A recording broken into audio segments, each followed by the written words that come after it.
Hi అండి, అందరికీ నమస్కారం. మీరు చూస్తున్న ఈ ఆంటీ గారికి అయితే 4 నెలల నుంచి ఊపిరితిత్తులు పాడైపోయి శ్వాస తీసుకోవడానికి కూడా చాలా ఇబ్బందిగా ఉంది. ఊపిరితిత్తుల్లో నీరు పట్టేసిందంట. హాస్పిటల్లో చూపిస్తే ట్రీట్మెంట్కి అయితే 50,000 అబోవే అవుతుందని చెప్పారంట. అందాక మెడిసిన్ రాసిచ్చారంట. మెడిసిన్ తీసుకోవడానికి కూడా వాళ్ళ దగ్గర మనీ లేదని మాకైతే మొన్న కాల్ వచ్చిందండి. మేము రాగానే వెళ్ళి చూసాం. అలాగే ఆక్సిజన్ నెబులైజర్ కూడా వాడమని చెప్పారంట. అదైతే మా టీం తరపు నుంచి మేము కొనేసి ఆ నెబులైజర్ ఇవ్వడం జరిగింది. అలాగే మెడిసిన్కి ఇంట్లో కిరాణాకి కూడా మేమైతే మా టీం తరపు నుంచి ఫీడ్ ది నీడ్ అనే ఈ గ్రూప్ నుంచి కొంచెం అమౌంట్ కూడా ఇవ్వడం జరిగింది.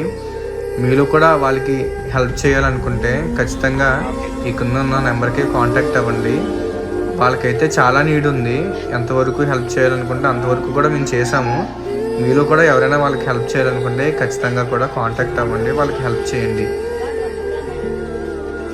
పరిస్థితి అసలు బాగాలేదండి. అలా ఆయన కూడా వదిలేసి వెళ్ళిపోయారు. ఈ అమ్మాయికి 6 నెలల నుంచి బాగాలేదు. మందులు లేకపోతే బతుకులు అంటున్నారండి. మందులే వాడాలి, బతుకునన్నారు, మందులే వాడాలి. మా వల్ల అవకాశం సాయం కోరుతున్నాం.